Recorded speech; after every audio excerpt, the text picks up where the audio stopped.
My girlfriend scoffed. No offense, but my ex had standards. You should learn something from him. I replied, got it. That night, I made one silent change she never saw coming. Next morning, when she opened her door and saw who was waiting behind me, she stepped back like she'd seen a ghost.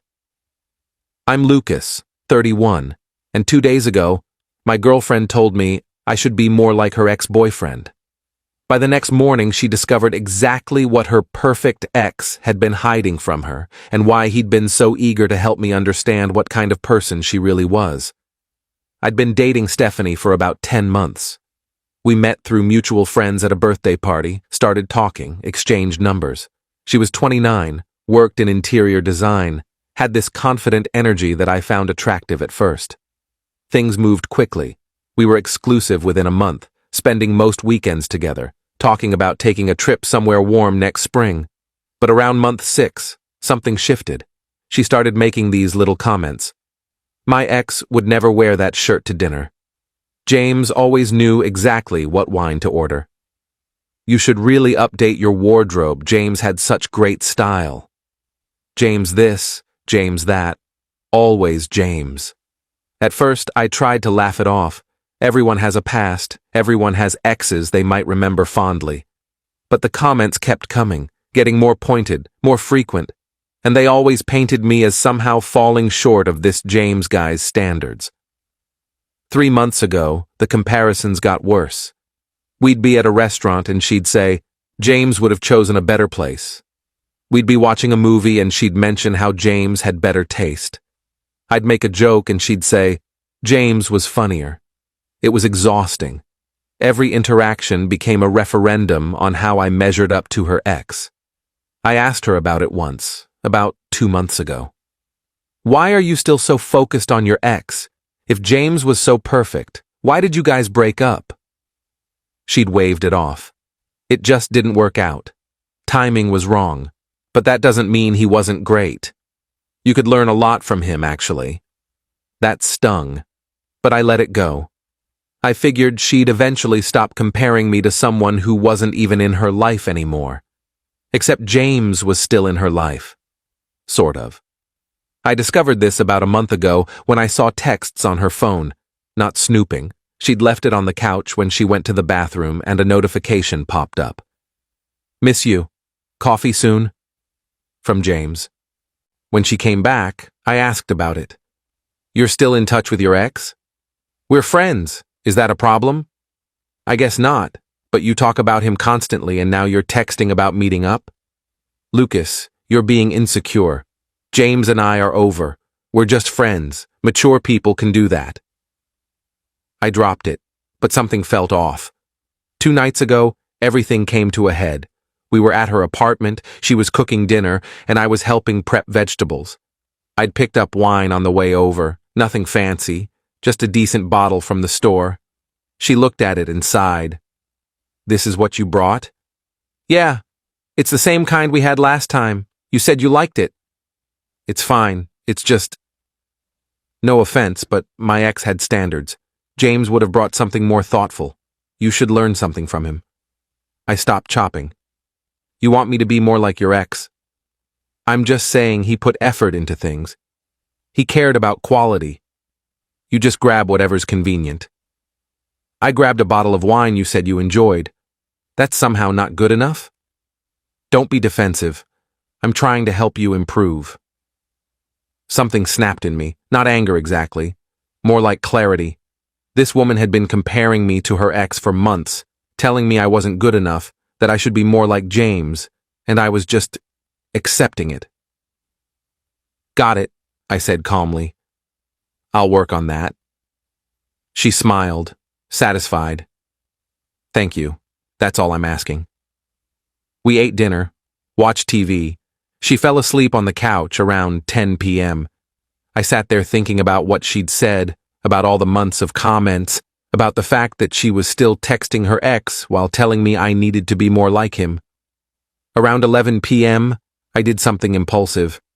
I pulled up Facebook and searched for James, found him easily. Stephanie had mentioned his last name enough times that I knew it. James Morrison. Profile was mostly public. I sent him a message. Hey man, this is random, but I'm dating your ex, Stephanie. She talks about you constantly, compares me to you all the time. I'm curious. Why did you guys actually break up? She says it was timing, but I'm getting the sense there's more to the story. I didn't expect a response, especially not at 11 p.m. Nothing came that night. I went home, barely slept, kept checking my phone. Saturday morning around 10 a.m., still nothing. I figured he wasn't going to respond. Why would he? Guy probably wanted nothing to do with Stephanie's drama. Then around 2 p.m., my phone buzzed. Dude, this message is fucking weird. I don't even know you. Why would I talk about my ex with her new boyfriend? Fair point, I wrote back. I know it's weird, but she's been telling me for months I should be more like you, and I just need to know if I'm losing my mind or if there's something real here. 10 minutes, 20, nothing. Then, look man, I don't want any part of whatever's going on between you two, but I will say this. If Stephanie's comparing you to me constantly, that should tell you something. She did the same thing to me with her ex before me. That's all I'm saying. Good luck. I stared at that message for a solid minute. Wait.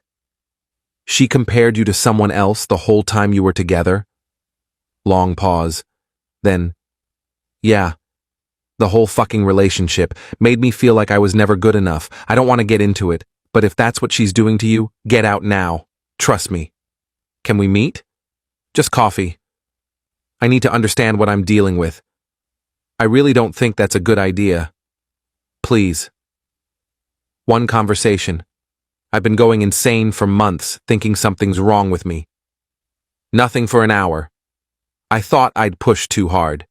Then, fine, tomorrow morning, 9 a.m. There's a diner called Mel's on Riverside. I'll give you 30 minutes. That's it. And if Stephanie finds out about this, I'm done. I don't need her drama back in my life. Stephanie woke up around midnight, groggy. I'm going to bed. You staying over? Nah, I've got an early morning thing tomorrow. I'll head out. Okay. Text me when you get home. I left, drove home, texted her I was safe, lay in bed thinking about what James might tell me. Update 1. Sunday morning. I got there at 8:50 a.m. James wasn't there yet. I sat in a corner booth, ordered coffee, waited.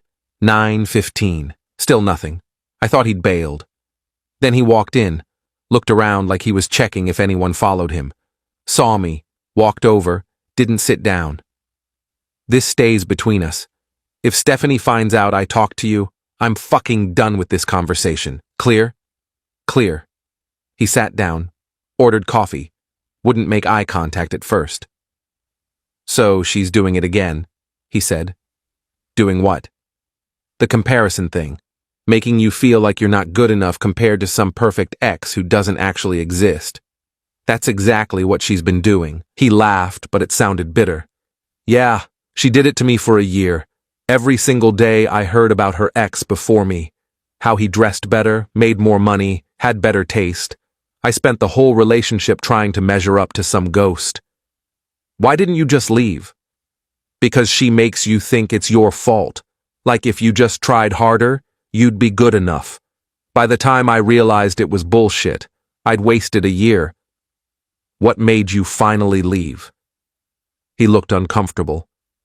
I started noticing other things. Little lies, stories that didn't add up. She'd say she was one place, I'd find out she was somewhere else.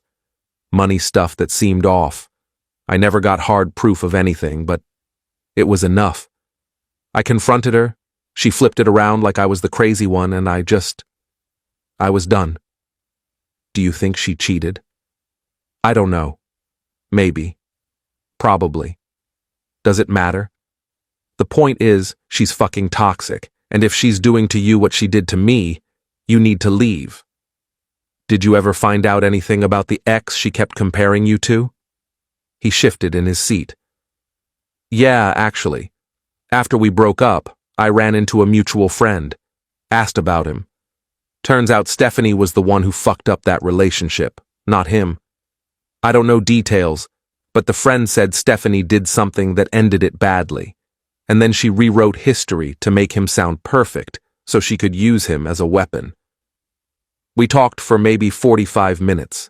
He wasn't comfortable, kept checking his phone, kept saying he needed to leave. "Look, I've told you what I know. What are you going to do?"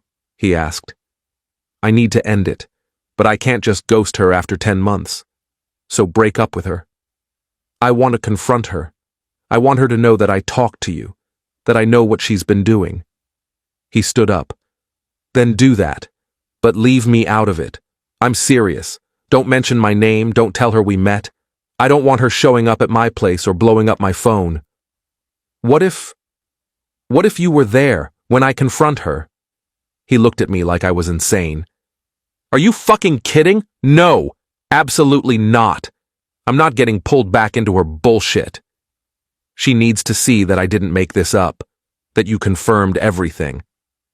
"Not my problem. I gave you 30 minutes. That's all I owe you." He walked out, left money on the table for his coffee. I sat there feeling like I'd hit a wall. I drove around for an hour, trying to figure out what to do. Then I texted him, "I get it. Thanks for meeting me. But if you change your mind about being there when I talk to her, let me know. I think she needs to hear it from both of us." No response. I went home, spent the rest of Sunday trying to figure out how to break up with Stephanie without it turning into a screaming match.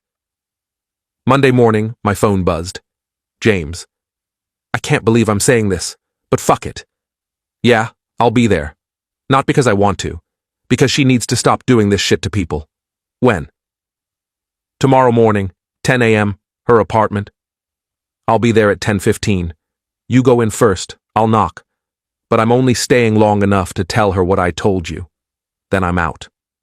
And after this, we're done. I don't want any follow-up. I don't want to be friends. I just want to move on. Deal?" "Deal."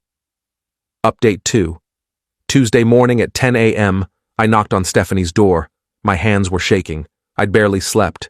She answered in pajamas, surprised. "Lucas, I thought you were coming over this afternoon."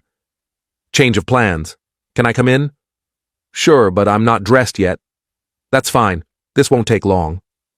I walked into her living room. She followed, looking confused. "Is everything okay?" "I met with James, your ex." Her face went from confused to pale to angry in about 2 seconds. "You what?" "I reached out to him, asked why you guys really broke up."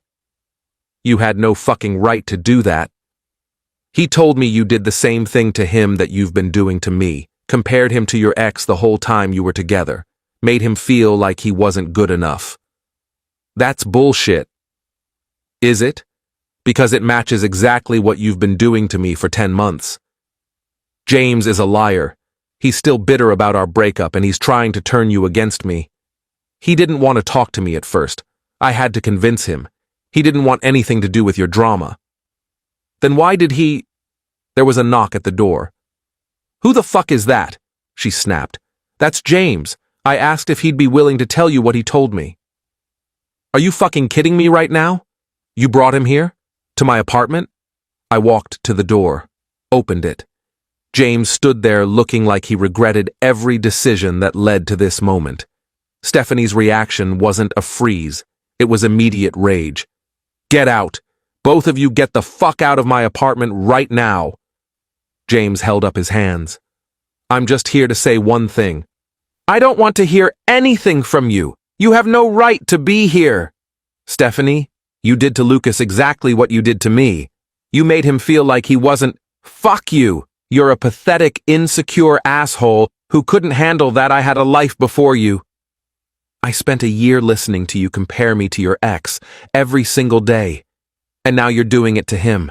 That's not normal. Get out!" She was screaming now, grabbed a coffee mug off the table. For a second, I thought she might throw it. James backed toward the door. "I'm leaving, but Lucas deserves to know what he's dealing with." "Oh, Lucas deserves to know. How about Lucas deserves to know that you're a manipulative piece of shit who's trying to ruin my relationship because you can't move on?" "I have moved on.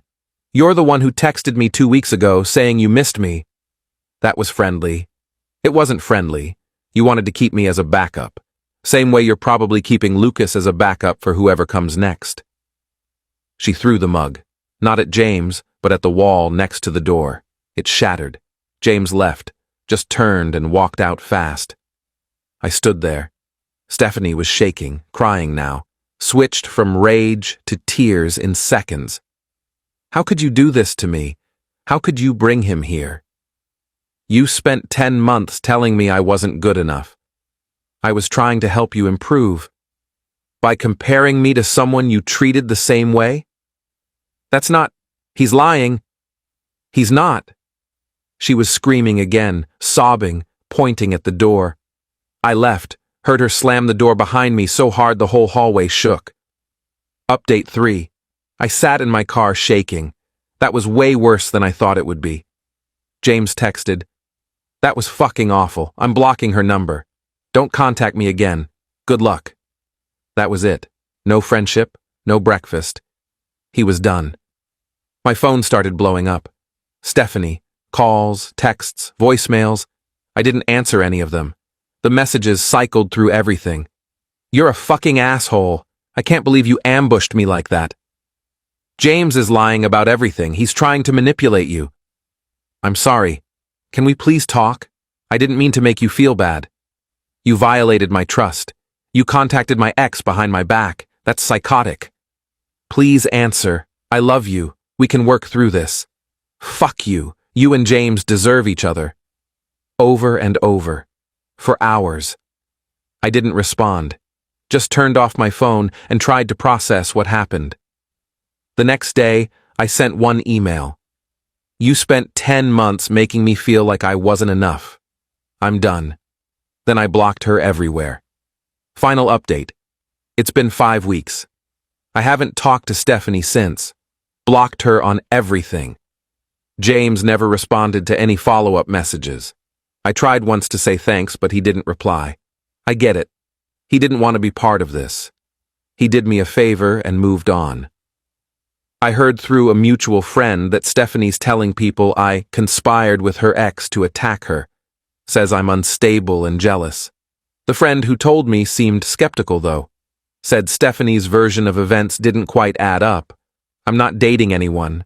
Honestly, I'm still trying to figure out if I handled that right. Part of me thinks it was necessary. Part of me thinks I just wanted to hurt her the way she hurt me. Maybe both are true. What I know for sure, I spent 10 months feeling inadequate. And one conversation with James, messy and uncomfortable as it was, showed me it was never about me. I learned that when someone constantly compares you to their ex, it's about control. I learned that standards can be a weapon. And I learned that sometimes you need confirmation from someone who's been through it to trust your own instincts. I'm Lucas, 31, single, still processing. And I don't regret reaching out to James, even if it ended badly.